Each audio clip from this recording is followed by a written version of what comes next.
प्यारे बच्चों, आज हम कक्षा 5 की हिंदी की पाठ्य पुस्तक के 11वें पाठ नीति के दोहे के प्रश्न उत्तर करेंगे। तो बच्चों, आप बुक को साथ में लेके बैठना, क्योंकि जो बुक वर्क होता है वो हम आपकी बुक में ही करके दिखाते हैं, जिससे कि आपको भी बुक वर्क करना आ जाए। तो आपको सबसे पहले क्या करना है, इस पाठ को पढ़ना है। तो आप इस पाठ को पढ़िए। हमने इस पर वीडियो बना रखा है और इन दोहों की बहुत अच्छी तरह से व्याख्या कर रखी है। जब तक आप पाठ को नहीं पढ़ोगे तो आपको प्रश्न उत्तर अच्छी तरह से समझ नहीं आएंगे। तो सबसे पहले आपको क्या काम करना है, इस पाठ को पढ़ना है। तो आप हमारा वीडियो देखिए, इसका लिंक डिस्क्रिप्शन बॉक्स में दिया है हमने। प्रश्न उत्तर में हमारा सबसे पहले आता है अभ्यास कार्य। तो इसके हमें क्या करने हैं, शब्द अर्थ करने हैं। तो जो कठिन शब्द अर्थ थे, हमने बहुत शब्द अर्थ पाठ में बताए थे। यहाँ पर तो थोड़े बहुत ही दे रखे हैं, बहुत ज़्यादा जो शब्दार्थ है वो हमने पाठ में करवाए थे। तो आप पाठ को जरूर पढ़िएगा। तो पहला है हमारा मिलिया। इसका अर्थ होता है मिला। खोजा, खोजना। बलिहारी, न्योछावर, सरवर, तालाब। संचही, संचय करते हैं। परहित, दूसरों की भलाई। साईं, ईश्वर भगवान। कुटुंब, कुटुंब कहते हैं कुटुंब को या परिवार को। साधु, साधु कहते हैं सज्जन को। छिटकाए का अर्थ होता है झटका देना। तरुवर, पेड़। बापुरो, असहाय बेचारा। मिताई, इसका अर्थ होता है मित्रता या दोस्ती। अब हमें बोलने हैं कठिन शब्द, जैसा कि हम हर पाठ में बोलते हैं। तो आपको ये बोलकर देखने हैं। पहला है कृष्ण, संपत्ति, कुटुंब, तरुवर, मिताई। ये कठिन शब्द होते हैं। सोचिए और बताएं। पहला प्रश्न है, गोविंद से बड़ा किसको बताया गया है?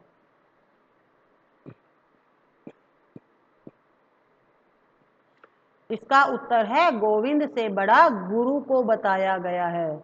प्रश्न दूसरा है, बड़े लोगों की तुलना किससे की गई है? इसका आंसर है बड़े लोगों की तुलना हीरे से की गई है। प्रश्न तीसरा है, कृष्ण ने किसके साथ मित्रता निभाई? आंसर है कृष्ण ने सुदामा के साथ मित्रता निभाई। तो आगे हमारा आता है बुक वर्क। इसमें हमें 4 ऑप्शन में से एक ऑप्शन जो सही है उसको ब्रैकेट में फिल करना है। पहला प्रश्न है हमारा, बुरा जो देखन मैं चला का आशय है, जब मैं बुरे व्यक्ति को ढूंढने चला तो मुझे, हमें इन चारों में से देखना है कौन सा सही है। तो इसमें है हमारा ख, कोई बुरा नहीं मिला। बाकी जो 3 है वो गलत हैं, तो हमने यहाँ पर ख। तो क्योंकि जब हमने दोहा पढ़ा था तो उसमें ये लाइन आई थी।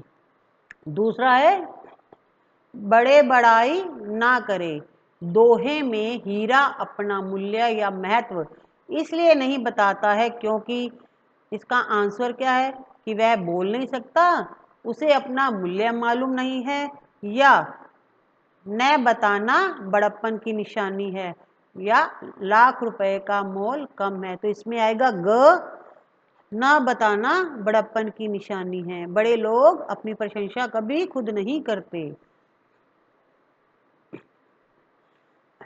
अब हमें दोहे लिखकर बताने हैं। हमें आपकी बुक में देखिए दोहे दिए हुए हैं ना, तो उसमें हमें उस दोहे को ढूंढना है जिसमें प्रेम का महत्व बताया गया है। तो पहला है, कबीर के किस दोहे में प्रेम का महत्व बताया गया है? तो इसका उत्तर है, रहीमन धागा प्रेम का, मत तोड़ो छिटकाए, टूटे से फिर ना जुड़े, जुड़े गांठ पड़ जाए।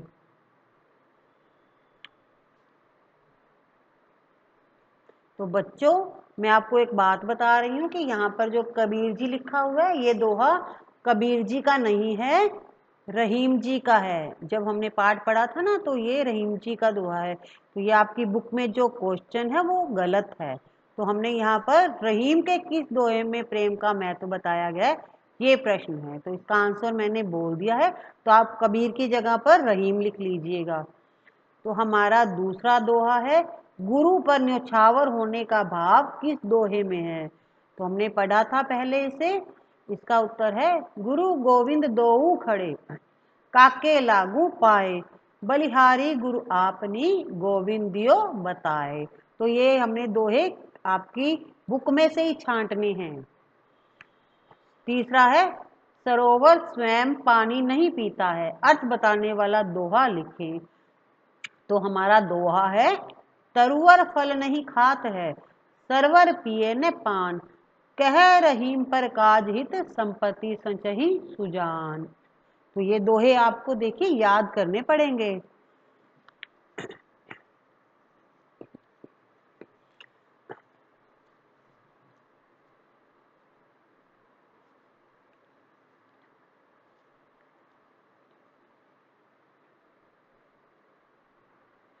अब हमें करने हैं प्रश्न। मुझसे बुरा न कोई क्यों कहा गया है। इसमें कबीर जी कहते हैं कि सारी बुराइयां हमारे मन में ही होती हैं, इसलिए हमें सब बुरे दिखते हैं, इसलिए स्वयं को सबसे बुरा कहा है। प्रश्न है चौथा, गुरु को गोविंद से बड़ा क्यों बताया गया है। इसका आंसर है, क्योंकि गुरु ही वह मार्गदर्शक होता है जिसके बताए मार्ग पर चलकर गोविंद की प्राप्ति होती है।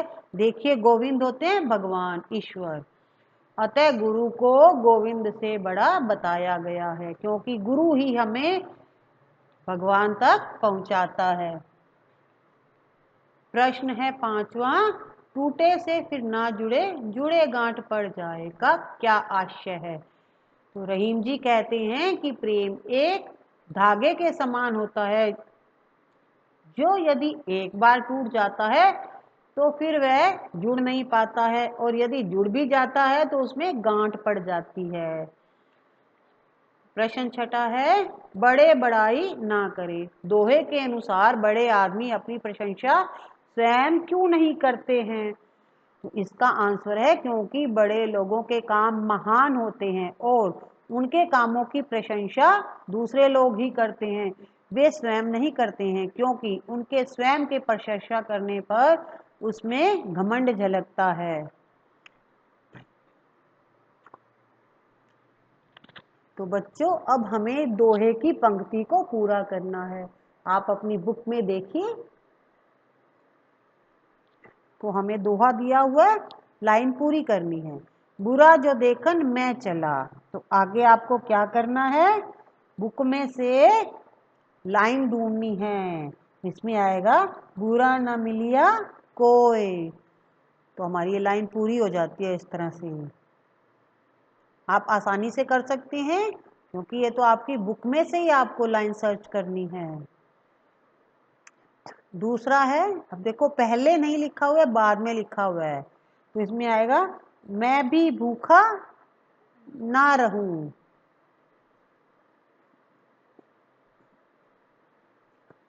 साधु ना भूखा जाए। तीसरा है, रहीमन धागा प्रेम का, मत तोड़ो छिटकाए।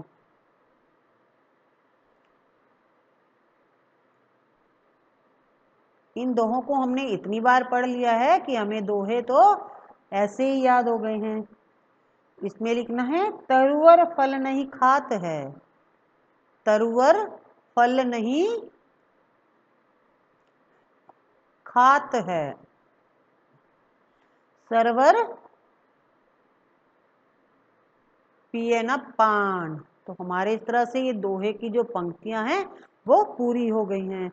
अब हम करेंगे भाषा की बात। देखो, मैं आपको पढ़कर बताती हूँ यहाँ क्या लिखा हुआ है। मोहन ने मीठा दूध पिया। तो वाक्य में दूध शब्द से पहले देखिए मीठा लगा हुआ ना, ये जो दूध के मीठा होने की विशेषता बता रहा है। तो विशेषता बताने वाले शब्द विशेषण कहलाते हैं। नीचे कुछ शब्द दिए हुए हैं, उनके आगे हमें विशेषण जोड़ना है। तो एक देखो, उन्होंने उदाहरण दे रखा है बुक में। आदमी के पहले क्या लगा रखा है, भला। तो नीचे हमें कुछ शब्द दिए हुए, इनके आगे हमें ऊपर देखो ये 6 शब्द दिए हुए, कच्चा, घना, चमकीला, गहरा, मोटी, भला। तो हमें इन शब्दों में से सही शब्द छांट कर इन शब्दों के आगे लिखना है। तो सबसे भला उन्होंने हमें लिख के दे दिए उदाहरण में, तो हम दूसरा ढूंढेंगे। तो अब इसमें क्या आएगा, मोटी गांठ। तो हमने ऊपर से मोटी लिया और गांठ के पहले लगा दिया, मोटी गांठ। दूसरा है, आप बताइए क्या होगा, गहरा तालाब। हमें कुछ नहीं करना है, हमें सिर्फ ऊपर से शब्द ढूंढने हैं और नीचे फिल करने हैं, जोड़ा बनाना है हमें। चमकीला हीरा, तो हीरा कैसा होता है, चमकीला। पेड़ के आगे क्या आएगा, घना पेड़। धागा, कच्चा धागा। तो हमें इस तरह से इन्हें पूरा करना है। अब यह भी करें में, ये आपका काम है बच्चों। आपको जो दोहे हैं वो याद करके प्रार्थना सभा में, जब सुबह सुबह प्रेयर होती है या बाल सभा होती है, आपको वहां पर याद करके सुनाने हैं। तो बच्चों ये काम आपका है, आप याद करिए इन दोहों को। तो बच्चों आज हमारा ये पाठ पूरा हो गया है। हमने चैप्टर को रीड भी कर लिया है और क्वेश्चन आंसर भी कर लिए हैं। Thank you.